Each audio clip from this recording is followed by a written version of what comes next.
In today's video, we're diving into one of South Africa's most talked about political developments, the rise of the Umkhonto we Sizwe Party, or MKP, and the debate surrounding its effectiveness. With former President Jacob Zuma at its helm, the MKP has set out to challenge what it sees as systemic racial oppression and the shortcomings of the Government of National Unity, often referred to as the GNU. But as it grows its base and garners attention, critics are asking some tough questions. Is the MKP more than just bold speeches and strong rhetoric? Can it back its words with meaningful change? And how might this influence South Africa's political landscape ahead of the 2024 elections? Stay tuned as we unpack the history, the key players, and the larger implications of this unfolding political saga. Let's begin by setting the stage with some historical context. The name Umkhonto we Sizwe, meaning Spear of the Nation, holds a significant place in South Africa's history. It was the armed wing of the African National Congress, or ANC, during the apartheid era, symbolizing the struggle against systemic oppression. By adopting this name, the MKP is invoking a legacy of resistance and aligning itself with the ideals of liberation. But South Africa today is not the South Africa of the 1980s or 1990s.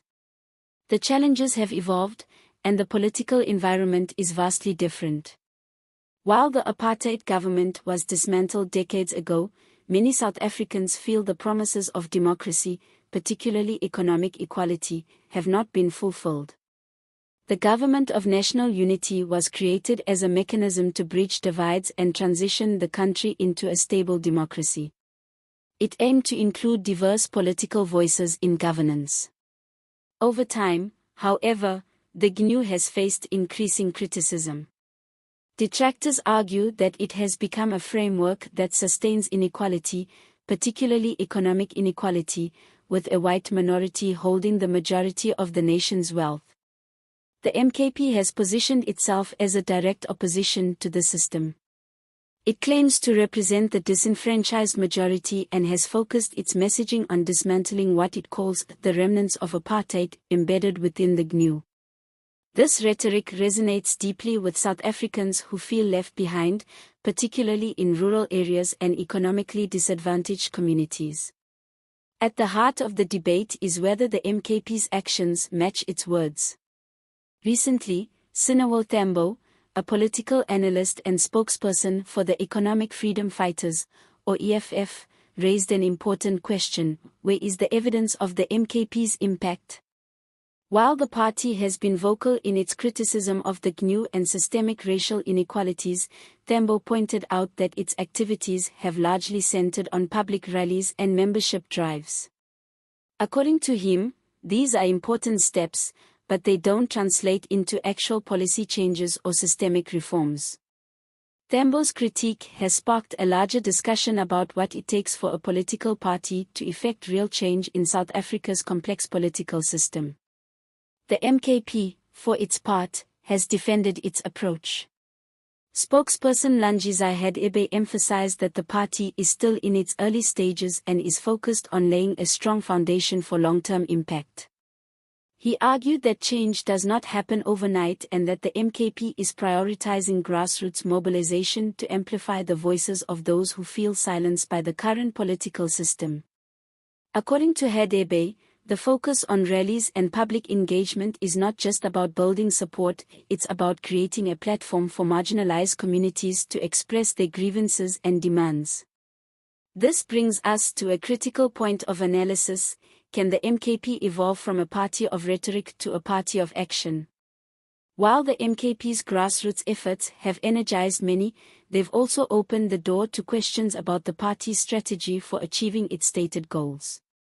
Critics argue that if the MKP truly wants to dismantle systemic racial oppression, it needs to engage in policymaking, challenge entrenched economic structures, and present clear, actionable plans.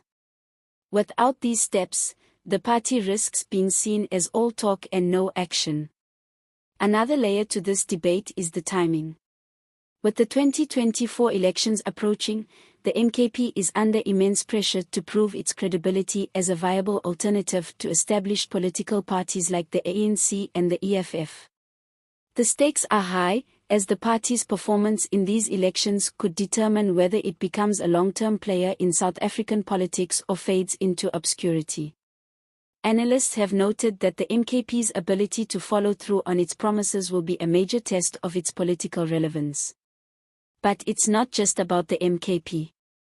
The broader political landscape in South Africa is shifting.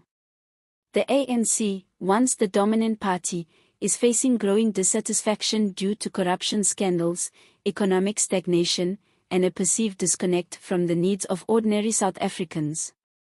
At the same time, the EFF has carved out a space as a bold and unapologetic force in South African politics, often making headlines for its confrontational approach.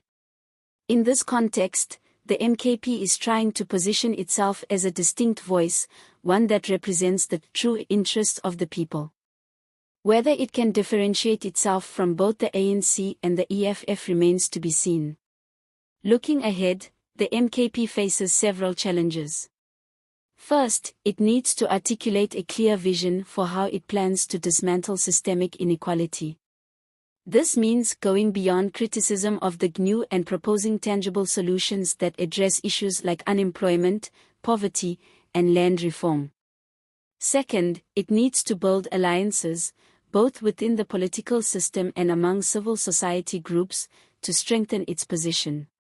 Finally, the party needs to demonstrate that it can effectively navigate South Africa's complex political system to achieve its goals.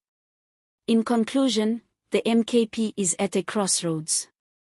It has captured the attention of many South Africans with its bold rhetoric and historical symbolism. But as we've seen, words alone are not enough. The party's ability to deliver on its promises will determine its place in South Africa's political future. What do you think? Can the MKP rise to the occasion and become a true agent of change, or will it fall short of its ambitious goals? Let us know your thoughts in the comments below. If you enjoyed this video and want to see more content like this, don't forget to like, share, and subscribe to our channel.